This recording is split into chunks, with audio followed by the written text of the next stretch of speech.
ሰላም ጤና ይስጥልን የተከበራችሁ ውድ ተመልካቾቻችንና ስፖርት ጀምሯል። እንግዲህ ከዚህ ሰዓት አንስቶ የተለያዩ ስፖርታዊ መረጃዎችን ወደ እናንተ ወደ ውድ ተመልካቾቻችን እያደረስን ቆይታ የምናደርግ ይሆናል። እስከ ፕሮግራማችን ፍጻሜ ድረስ ከኛ ጋር አብራችሁ እንድትቆዩ ወደድን። መልካም ቆይታ። ጋዜ እንዴት ነህ? ዛሬ እጅ ከምን እንግዲህ ኢትዮጵያ እዚሁ ሀገራችን ላይ ከ5 ዓመት በኋላ ጨዋታውን የምታደርግ ይሆናል።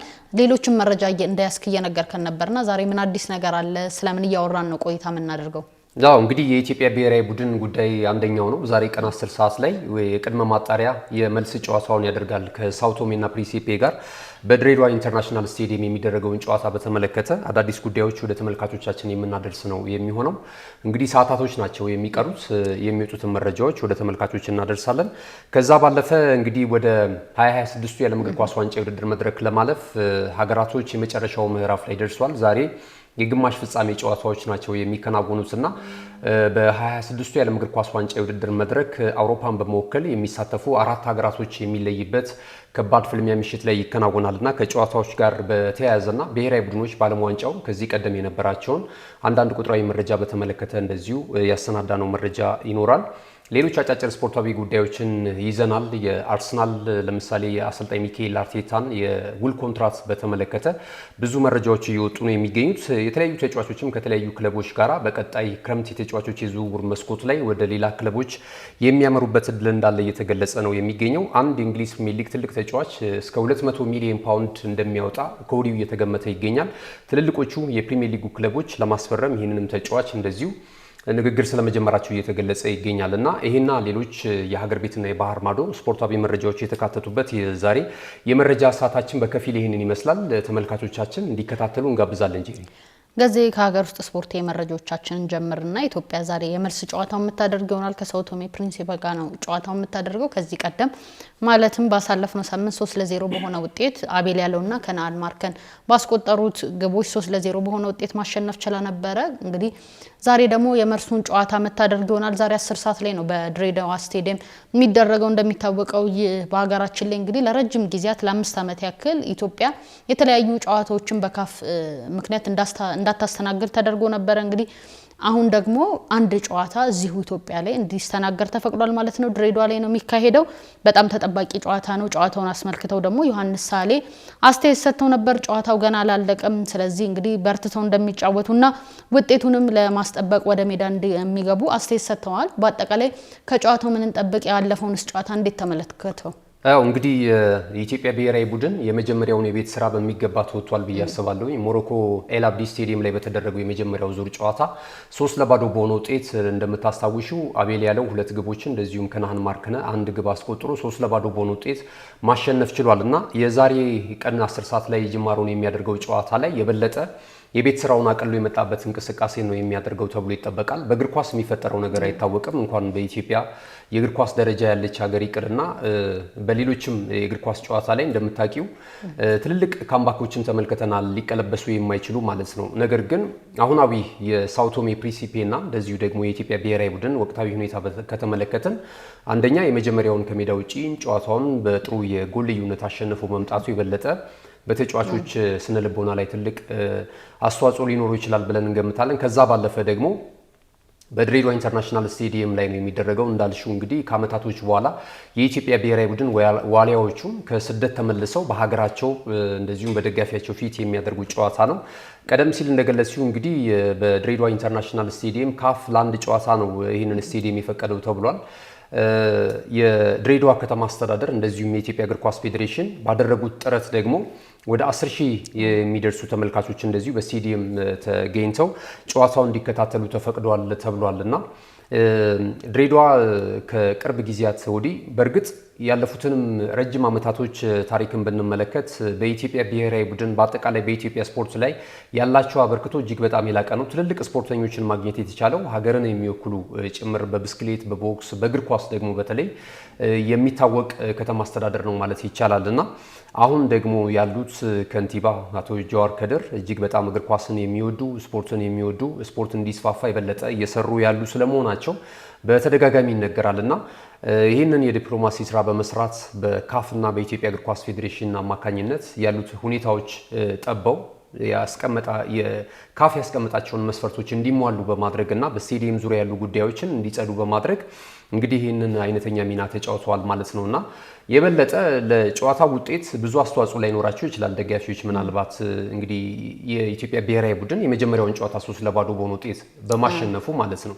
ነገር ግን ደጋፊ በአካል ስቴዲየም ተገኝቶ ከረጅም ዓመታት በኋላ ስቴዲየም ገብቶ በመመልከቱ በራሱ የእግር ኳስ ቤተሰቡ ወደ ስቴዲየም ወደ ሜዳ እንዲመለስና ብሔራዊ ቡድኑን እንዲመለከት የበለጠ እድል ይከፍታል ብዬ አስባለሁና ሌሎችም የከተማ አስተዳደሮች እና የክልል ብሔራዊ መንግስታት የክልል መንግስታት መሪዎች ይህን አይነት አካሄድ ቢከተሉ በእርግጥ ጥሩ የሚሰሩ የክልል መንግስታት እንዳሉ ይታወቃል። ለስፖርቱ ቅርብ የሆኑ ስፖርት የሚፈቅደውን ነገር ለማድረግ ጥረት የሚያደርጉ ከመንግስት አንጻር ማለት ነውና እኚህ ሰው ግን የድሬዳዋ ከተማ አስተዳደር ከንቲባ ግን ለስፖርቱ እያበረከቱት ያለው አስተዋጽኦ እጅግ በጣም የጎላ ነው። ወደፊት እንግዲህ ትልልቅ ስፖርተኞችን ዳግም ከድሬዳዋ ኢትዮጵያ ታገኛለች ብለን እንገምታለን። አሁንም የሚታዩ ጭላንጭሎች በጣም ጥሩ ነገሮች ናቸው፣ መዳበር አለባቸው። የኢትዮጵያ እግር ኳስ ፌዴሬሽን የበለጠ እዚህ አካባቢ ላይ ትልቅ ፖቴንሻል ኤሪያ ነው ተብሎ ይጠበቃልና በእግር ኳሱ እንደዚህ አይነት ፕሮጀክቶችን በማቋቋም ታዳጊዎች የሚፈሩበትን አጋጣሚ ደግሞ ቢፈጥሩ የበለጠ እድል ይኖራል ብለን እናስባለንና ከብሔራዊ ቡድኑ የቡድን አካሄድ ጋር በተያያዘ እንግዲህ ትላንትና ወይም ወቅታዊ አቋሙን በተመለከተ ተያያዥ ጉዳዮችን በተመለከተ እንግዲህ የኢትዮጵያ ብሔራዊ ቡድን አሰልጣኝ ኢንስትራክተር ዮሐንስ ሳሌ እንደዚሁም የጽህፈት ቤቱ ኃላፊ አቶ ባህሩ ጥላሁን ለመገናኛ ብዙሃን አስቀድመው እንግዲህ ጋዜጣዊ መግለጫ ሰጥተዋል። በጋዜጣዊ መግለጫ ላይ በብሔራዊ ቡድኑ የበለጠ መነጋገሪያ የሆነው የብሔራዊ ቡድኑ የቀድሞ ተጫዋች አሁን ዳግም ብሔራዊ ቡድን የተቀላቀለው ጋቶች ፓኖም ጉዳይ ነው። ጋቶች ፓኖም ያለፉትን ጊዜያቶች እንደምታስታውሹ የመጀመሪያውን ጨዋታ በአባቱ ሕልፈት ምክንያት ወደ ሰሜን አፍሪካዊቷ ሀገር ሞሮኮ አላቀናም ነበረ። አሁን ግን ከሀዘኑ ሳይላቀቅ ብሔራዊ ቡድኑን ቅድሚያ በመስጠት እንደውም ከኛ ሙያ ጋር አያይዘው ነው አስተያየት የሰጡት። ይህንን ያደረገ ጋዜጠኛ የለም የሚል ሀሳብ ገልጿል። በእርግጥ እኔ ለትልልቅ ተጫዋቾች ክብር አለኝ። ምክንያቱም ጋምቤላ እንደሚታወቀው ከጋምቤላ ብዙ ኢንቨስት ባልተደረገበት ሁኔታ እንደምታዩ ትልልቅ ተጫዋቾችን አግኝተናል። እነ ራምኬል ጀምስ እነ ራምኬሎን ራሱን ማንሳት ይቻላል። ጋቶች ፓኖን ኡመዱ ክሪን ማንሳት እንችላለን እና ብዙ ተጫዋቾች እየወጡበት ያለ አካባቢ ነው። ብዙም የኢትዮጵያ እግር ኳስ ፌዴሬሽን እዛ አካባቢ ላይ ኢንቨስት አድርጓል ብዬ አላስብም። መንግስትም እንደ መንግስት እንደ ሌሎች ከተማ አስተዳደሮችና እንደ ሌሎች ክልሎች ያን ያህል ድጋፍ እየተደረገለት ያለ ክልል ነው ብዬ አላስብም። ሚዲያውም በሚገባ እዛ ድረስ እየሄደ የሚጠበቅበትን አንዳንድ ማነቃቃትና ተጫዋቾችን ወደ ህዝብ ለማስተዋወቅ የሚያደርገው ጥረት ከሌሎች ክልሎች አንጻር እዚህኛው ክልል ላይ ብዙም የሚያበረታታ ነገር አትመለከችም። ርቀትም አለው፣ ብዙ ነገሮችም ምናልባት ላያመቹ ይችላሉ እንደ ሚዲያ ማለት ነው። ግን ይሄ ባለበት ሁኔታ ግን እንደነ ጋቶች ፓኖምን የመሳሰሉ ትልልቅ ተጫዋቾችን ለብሔራዊ ቡድኑ ማበርከት ችለዋል። ይሄ ክልልና ወደፊትም መደገፍ አለበት ብዬ አስባለሁ። ከሀዘን ተነስቶ ወደ ብሔራዊ ቡድኑ መቀላቀሉ ትልቅ ከበሬታ የሚያሰጠው ነው ይሄ ተጫዋች። ነገር ግን ደግሞ ሚዲያው የኢትዮጵያ እግር ኳስን ለማበረታታት ባሌለ ኳስ አለ እያለ ደጋፊውን አንዳንድ ጊዜም እየዋሸ እንዲመጡ ፕሮሞት በማድረግ አይነተኛ ሚና አለው ብዬ አስባለሁ።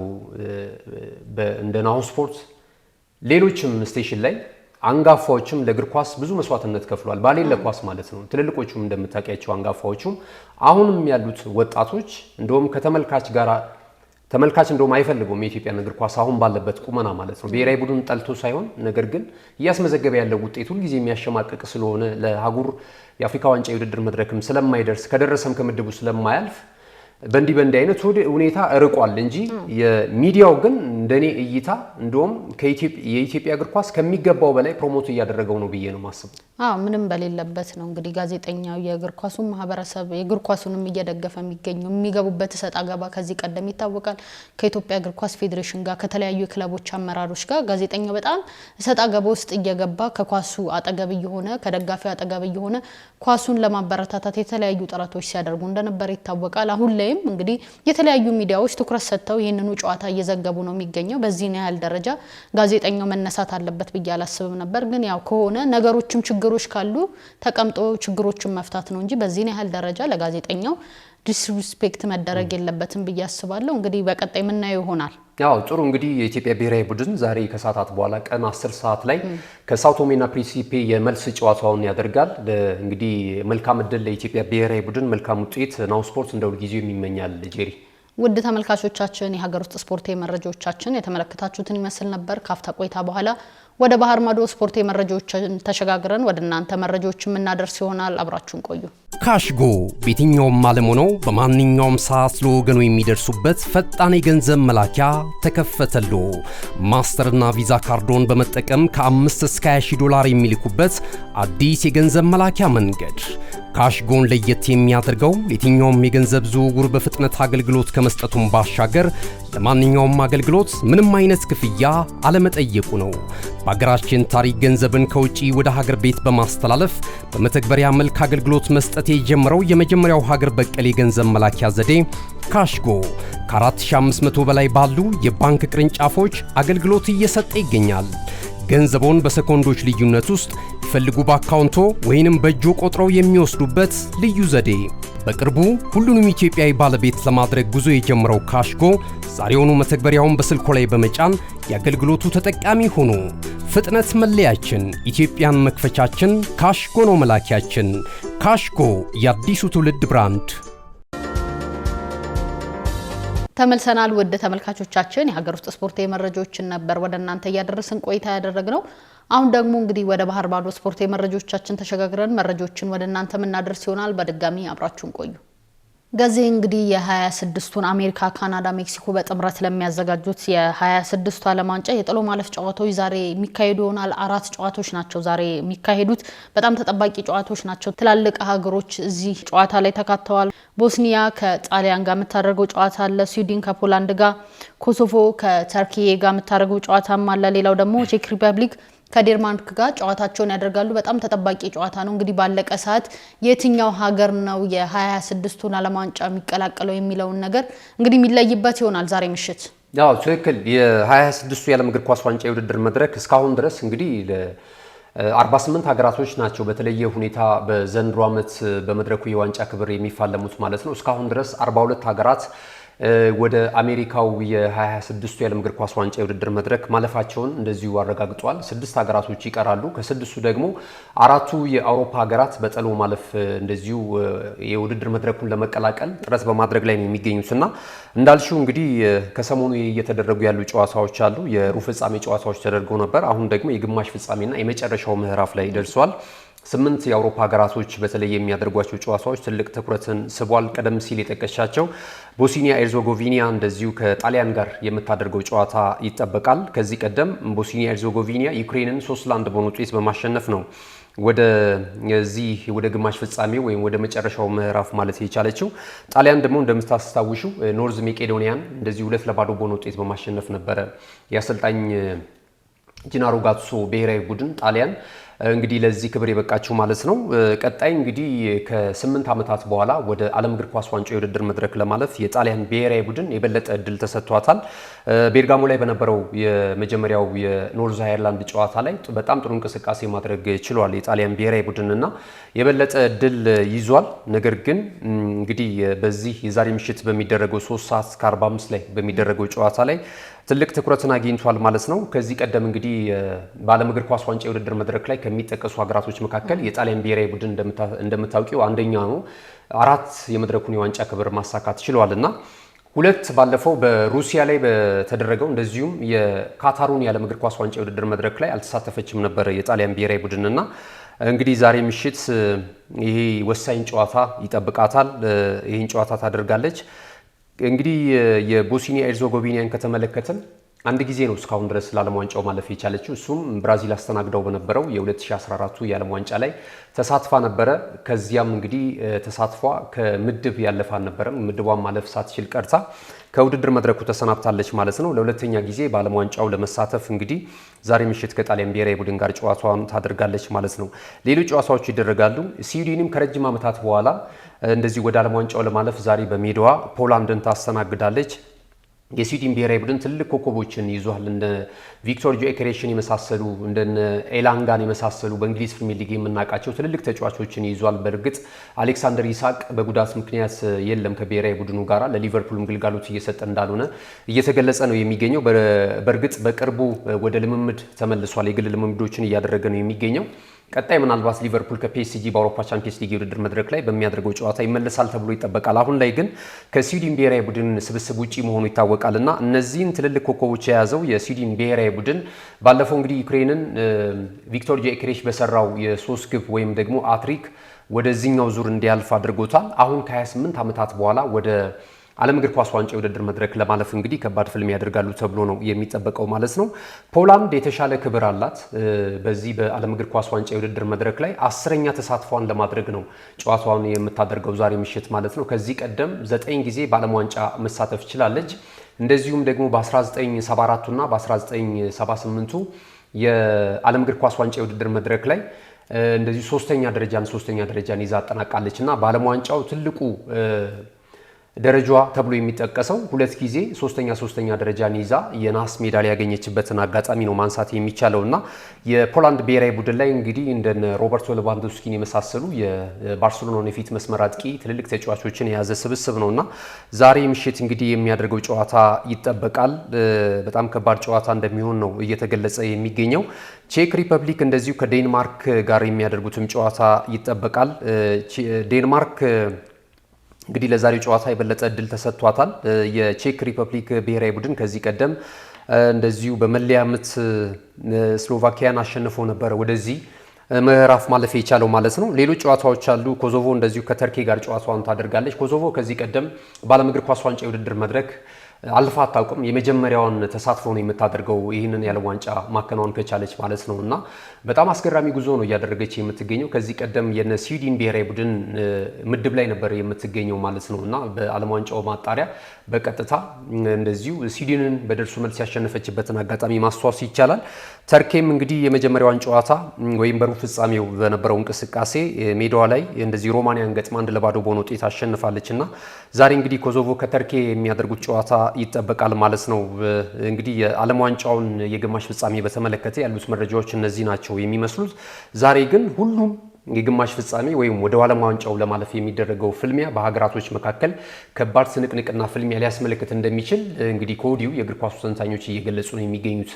ጄሪ፣ ስለ ጥሎ ማለፍ ጨዋታ ይሄን ካልን ዘንድ የተለያዩ አጫጭር ስፖርታዊ መረጃዎችን እንዳስቀድመ እየነገርከን ነበር ከአርቴታ ጋር በተያያዘ እንዲሁም ደግሞ 200 ሚሊዮን ፓውንድ የሚያወጣ ተጫዋች ወደ እንግሊዝ ሊመጣ እንደሆነ እየነገርከን ነበርና እነሱም መረጃዎች ለተመልካቾቻችን አድርሰን ብንሰነባበት ጥሩ። እንግዲህ የኮል ፓልመርን ጉዳይ እናንሳ። አሁን ላይ እንግዲህ ባለው ማርኬት ወይም ባለው የሽያጭ ዋጋ እስከ 200 ሚሊዮን ፓውንድ እየተገመተ ነው የሚገኘው። ይሄ ተጫዋች ንብረትነቱ ለምዕራብ ለንደኑ ክለብ ቼልሲ ነው። እንግዲህ በቼልሲ ቤት እስከ 2030 ድረስ የሚያቆይ የውል ኮንትራት እንዳለው ይታወቃል። ይሄ ተጫዋች እንግዲህ ኦሪጂኑ የማንቸስተር ሲቲ አካዳሚ እንደሆነ ይታወቃል እና በማንቸስተር ሲቲ ቤት በጣም ጥሩ እንቅስቃሴ እያደረገ ነበረ። በተለይ 2023 ላይ የሶስትዮሽ የዋንጫ ክብር ሲያሳካ የኤፍኤ ካፕ፣ የአውሮፓ ቻምፒየንስ ሊግ እና የፕሪሚየር ሊጉን የዋንጫ ክብር አሰልጣኝ ፔፕ ጋርዲዮላ ለማንቸስተር ሲቲ ማምጣት ሲችል አይነተኛ ሚና ከነበራቸው ተጫዋቾች መካከል አንደኛው ነው። በእርግጥ በዛ የውድድር ዓመታት ላይ ያን ያህል ተሳትፎ አልነበረውም። በጣም ጁኒየር ተጫዋች ስለነበረ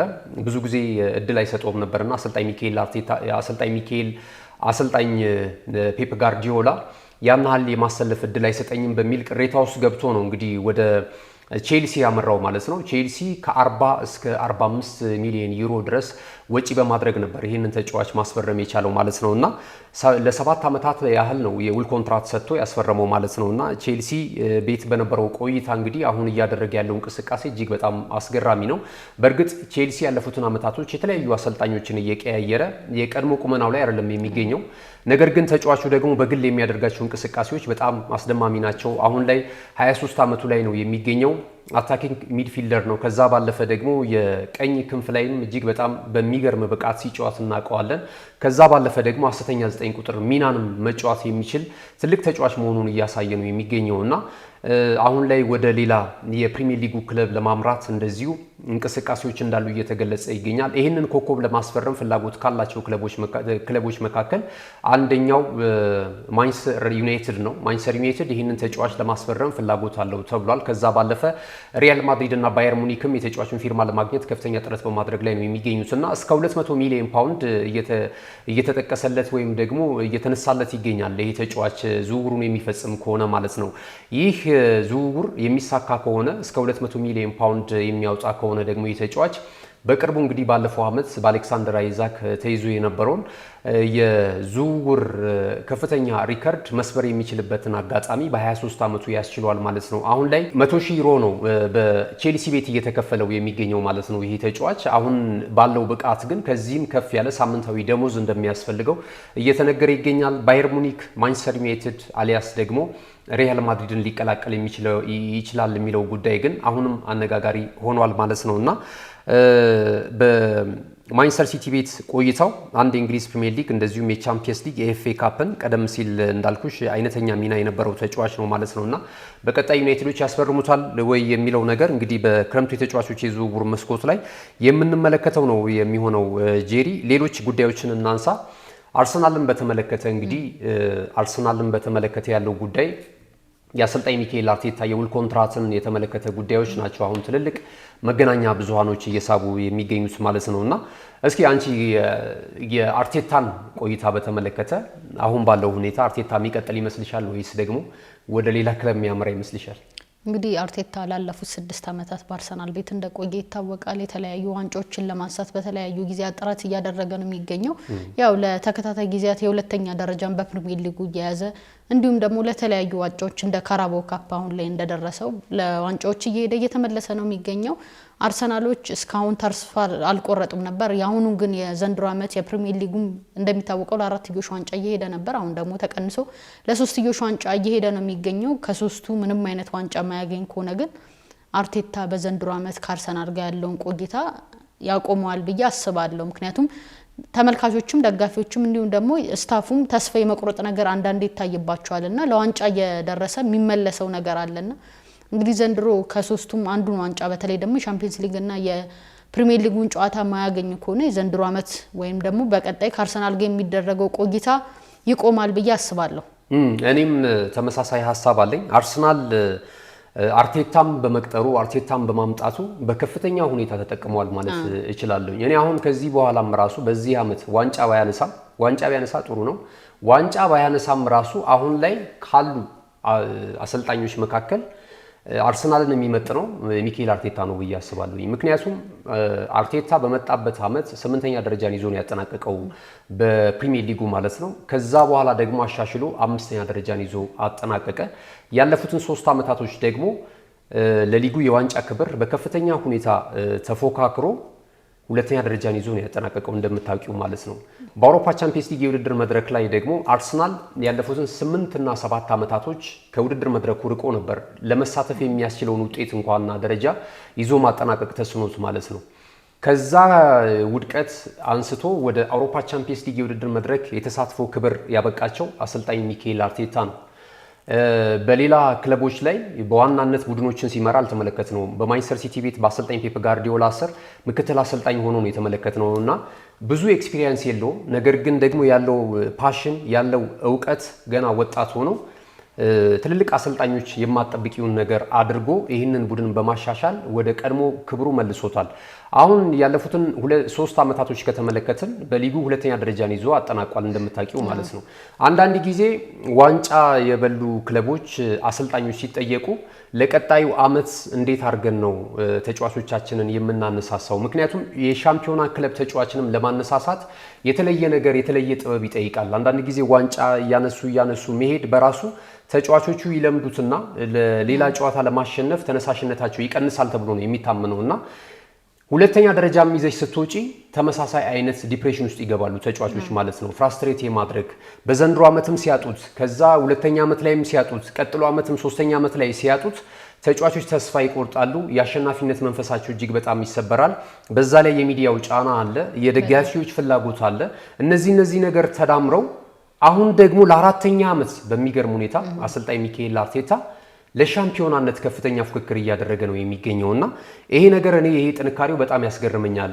ዋንጫ አንስቶ ዋንጫ ለመድገም ካለው ጫና ባለፈ 2ኛ ደረጃን ይዞ ለ3ኛ ጊዜ ማጠናቀቅና በ4ኛው የዋንጫ ክብር ለማሳካት የሚደረገው ጥረት እንደዚሁ ከፍተኛ ነው ብዬ አስባለሁኝና ይህንን ሜንታሊቲ በመገንባት ቡድኑን የዋንጫ ባለ ክብር ለማድረግ እንደምታውቂው ዘንድሮ በተሻለ ቁመና ላይ ነው የሚገኘው። በተለይ የፕሪሚየር ሊጉን የዋንጫ ክብር የማንሳት እድሉ የተሻለ ሁኔታ ላይ ይገኛል። ያው አጨራረሱን አሁን ላይ መገመት ባይቻልም ነገር ግን አንዳንድ ጉዳዮች የሚጠቁሙሽ ነገር አሉ። የ9 ነጥብ ልዩነት ነው ያለው በማንቸስተር ሲቲ እና በአርሰናል መካከል ምንም እንኳን ማንቸስተር ሲቲ ተስተካካይ ጨዋታ ቢቀረውም ማለት ነውና አርቴታ ይሄን የተገኘውን ወርቃማ እድል ዘንድሮ ወደ ዋንጫ ክብር ይቀይረዋል የሚል እምነት ካላቸው ሰዎች መካከል አንደኛው ነኝ።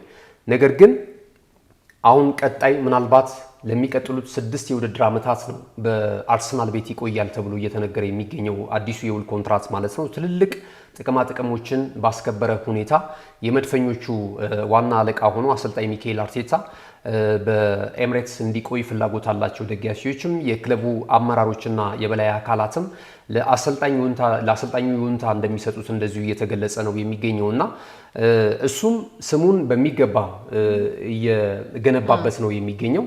አርሰናልንም ካለፉት ጊዜያቶች ወደ ተሻለ መንገድ ማምጣት የቻለበትን ሁኔታ እየተመለከትን እንገኛለንና አሰልጣኝ ሚካኤል አርቴታ እኔ በአርሰናል ቤት ዋንጫም ባያነሳ ከዚህ ቀደም የኮሚኒቲ ሺልድ ዋንጫን አንስቷል። 2020 ላይ ደግሞ የኤፍኤ ካፕን የዋንጫ ክብር ማሳካት ችሏል። ትልልቅ የዋንጫ ክብሮችን ማምጣት የሚችልበት እድል እጁ ላይ ያለ በዚህ ዓመት በተለይ ማለት ነው። ነገር ግን አሁን ባለበት ሁኔታ ራሱን በዚሁ ቢቀጥል አሰልጣኝ ሚካኤል አርቴታ በአሰልጣኝ ሚካኤል አርቴታ አርሰናል ተጠቅሟል፣ ወደፊትም ይጠቀማል የሚል እምነት አለኝ። አንደኛ ወጣት ነው፣ ብዙ ሀሳቦች አሉት፣ ገና ብዙ ያልተሰራባቸውና ወደ ውጤት ያልተቀየሩ ነገር ግን በደንብ ፕሮግረስ እያደረጉ እየተመለከትናቸው ያሉት። ከዛ ባለፈ ደግሞ ትልልቅ ሰዎች አብሮት እንዲሰሩ እየጋበዘ ነው የሚገኘው። እንደነ ገብርኤል ኤሄንዜን ምክትል አሰልጣኝ ሆነው እየተመለከትናቸው እንገኛለን፣ የቀድሞ የቀይ ሰይጣናቱ ኮከብ። ከዛ ባለፈ ደግሞ አንድሪያ ቤርታ በክለቡ ስፖርቲንግ ዳይሬክተር ጥሩ ተጫዋቾችን መልምሎ በማምጣትና የተጫዋቾችን አጠቃላይ የዝውውር ሂደት በማፋጠንና በማሳለጥ ሂደት ላይም ጥሩ ነገር እየተመለከትንባቸው እንገኛለን እና እነዚህን ሰዎች ይዞ በቀጣይ ዓመት የበለጠ በአርሰናል ቤት ቢቆይ የተሻለ ነገር የሚያስመለክት ይመስለኛል። ደጋፊው በዛን ያክል ደረጃ አሁን እንግዲህ ከሌሎች ዓመታት ጋር ሲነጻጸር ዘንድሮ አርሰናል በተሻለ ሁኔታ ለዋንጫ የቀረበበት ዓመት ነው ማለት እንችላለን። በቻምፒየንስ ሊግም እንግዲህ ያለመሸነፍ ጉዞን እያስቀጠለ ነው የሚገኘው። እስካሁን ባለው ጨዋታ አልተሸነፈም። እንግዲህ አርሰናል ጥሩ እንቅስቃሴ እያደረገ ነው ያለው። ግን ከዚህ በፊትም በዚህ ሰዓት ላይ ነጥቦች የመጣልና ለዋንጫ የቀረበበትን ሂደት የማክሸፍ ነገር ይታይበታልና ደጋፊዎቹ በዚህን ያክል ደረጃ ዘንድሮ የሚታገሱታል ብለህ ታስባለህ? ሌሎችም ስታፍ አባላቶች እንዴት ነው? ጥሩ ሁለተኛ ሆኖ እያጠናቀቀ ነው፣ ግን 6 ዓመት ሙሉ ያለ ምንም ዋንጫ ማለት እንችላለን 2 ዋንጫዎች ነው ያነሳው። የፕሪሚየር ሊግ እና የቻምፒየንስ ሊግ ጨዋታ አላነሳምና ደጋፊዎች ግን እንደሚታሰበው ትግስት ይኖራቸዋል ብለህ ታስባለህ? በግል ያው ትክክል ነው። የዋንጫ ክብሮችን የማሳካት እድሎች ነበሩት ከዚህ ቀደም ማለት ነው በሊጉ ላይ አንዳንድ ነገርኩሽ። በፕሪሚየር ሊጉ እጅግ በጣም ፈጣን ነው፣ ብዙ ነገሮችን የሚጠይቅ ነው። ትልልቅ አሰልጣኞች አሉት እንደነ ማንቸስተር ሲቲ እንደነ ሊቨርፑልን የመሳሰሉ በቅርብ ዓመታት ከተመለከትናቸው ሁነኛ የዋንጫው ተፎካካሪ ሆነው ተመልክተናቸዋል። የእነሱን የስኳድ ዴቭዝ አይተናል። በብዙ ነገሮች ከተመለከትን አርሰናል በትናንሽ ጉዳዮች ተበልጦ አንዳንድ ጊዜም በአሰልጣኝ ሚካኤል አርቴታ ከዛም ባለፈ ደግሞ በተጫዋቾች ጥራት ጉዳቶችንም ከግምት አስገብተሽ ያለፉትን ጊዜያቶች የዋንጫ ክብር ማሳካት ተስኖት እንደነበረ እናስታውሳለን። እርግጥ ነው እነዚህን እድሎች አግኝቶ ያልተጠቀመበት ሁኔታ ሊኖር ይችላል። ነገር ግን ከዓመት ዓመት ካየሽው ቡድኑ በጣም እየበሰለ የዋንጫ ክለብ እየመሰለ ነው የመጣው እና ብዙ ሲኒየር ተጫዋቾች ደግሞ አንድ ላይ ሆነው ዘለግ ላሉ ዓመታቶች መቆየታቸው ደግሞ የበለጠ ወደ ዋንጫ ክብር ያስጠጋቸዋል የሚል እሳቤ ያለኝና አሁን ባለው ሂደት መታገስ አለባቸው። ምክንያቱም እያስጠጋቸውና ቡድኑ እየተሻሻለ ነው የመጣው። አምና እኮ እስከ ሰሚ ፋይናል ድረስ መጓዝ ችሏል በአውሮፓ ቻምፒየንስ ሊግ የውድድር መድረክ ላይ ማለት ነው። ዘንድሮ ደግሞ ተጋጣሚውም ቡድን ከተመለከትሻቸው አንዳንድ እንግዲህ ዩኒቨርሲቲን የሚሰራው ነገር ሊኖር ይችላል እዚህ ላይ በአንጻራዊነት ካየናቸው የአርሰናል ተጋጣሚዎች በሁሉም የውድድር አይነቶች በአንጻራዊነት በጣም አርሰናል አሁን ባለበት ቁመና የሚቋቋሙ አይነት አይደሉም። ሌቨርኩሰንን አይተናል ባለፈው፣ እንደውም እንደተጠበቀው አልነበረም፣ ጥሩ ፈትኖታል ብዬ አስባለሁኝ። አሁን ደግሞ ከፊቱ የሚገኘው በአውሮፓ ቻምፒየንስ ሊግ ስፖርቲንግ ሊዝበን ነው። ስፖርቲንግ ሊዝበንም ያን ያህል አሁን ባለበት በአርሰናል ሂደት ላይ በአርሰናል ቁመና ላይ ይገኛል ብዬ አላስብም። እንግዲህ የዕለት ኮንዲሽን ወሳኝ ነው። እነዚህ ነገሮች ግን እያስተካከለ ወደ እድገቱ እየመጣ የሚያሳዩ ፍንጮች አሉና ደጋፊው መታገስ አለበት ብዬ አስባለሁኝ። ከአውሮፓ ቻምፒየንስ ሊግ የራቀ ከአንድ እስከ 6 በሚባለው ቶፕ ውስጥ ሆኖ ማጠናቀቅ ተስኖት የነበረ ትልልቅ ተጫዋቾች የሚጠየፉት ለመምጣት የማይፈልጉት የማይፈቅዱት ክለብ የነበረበትን ሂደት ማስታወስ ይቻላል። አርቴታ ከመጣ በኋላ ትልልቅ ኮከቦች እየመረጡት ያለ ዋነኛ ክለብ ሆኗል አርሰናል። ከዋንጫ ባለፈ ይሄ ኢንፍራስትራክቸር ላይ የሰራቸው ሂደቶች፣ ቡድን ግንባታ ላይ የሰራቸው ሂደቶች እጅግ በጣም የሚገርሙ ናቸውና ደጋፊው ይጓጓል፣ የዋንጫ ክብሮችን ማሳካት ይፈልጋል። ነገር ግን እነዚህን ለማድረግ ደግሞ ብዙ አስፈላጊ ነገሮች አሉ።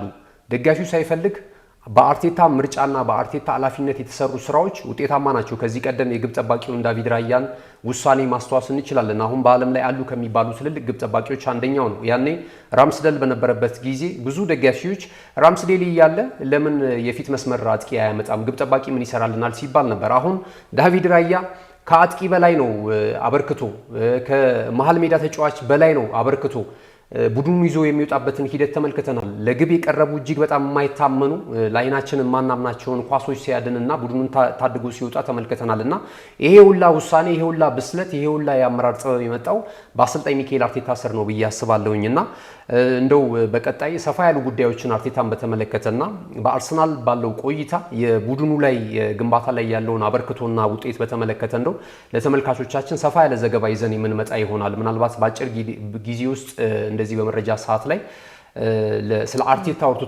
አውርቶ እንትን ለማለት በጣም የሚከብድ ይመስለኛል። የአርቴታን ጉዳይ እዚህ ላይ ገታ እናድርገውና ጄሪ ሌሎች አጫጭር ስፖርታዊ መረጃዎችን ወደ ተመልካቾቻችን እናድርስ። የአሰልጣኝ ዣቢ አሎንሶን ጉዳይ በተመለከተ ዣቢ አሎንሶ እንግዲህ በቀጣይ ሊቨርፑልን የሚረከብበት እድሉ ሰፊ ስለመሆኑ እየተገለጸ ነው የሚገኘው። ትልልቆቹ የመገናኛ ብዙሃኖች ናቸው እየዘገቡት የሚገኘውና ቀጣይ የቀድሞ ክለቡን ሊቨርፑልን በአሰልጣኝነት መንበር ሊረከብ ይችላል። በቅርቡ እንግዲህ ከሪያል ማድሪድ ጋር ያው የታሰበውን ያህል ውጤታማ አለመሆኑን ጋር ተያይዞ ከአሰልጣኝነት መንበሩ መነሳቱ የሚታወስ ነው እና በባየር ሊቨርኩሰን ቤት ግን እጅግ በጣም አስደናቂ እውቀት እንዳለው የሚገርም ነገር አሳይቶን ተመልክተናል። የቡንደስሊጋውን የዋንጫ ክብር በማሳካት ጭምር ማለት ነውና ቀጣይ የቀዮቹ ኃላፊ ሊሆን የሚችልበት እድል እንዳለ እየተነገረ ነው የሚገኘው።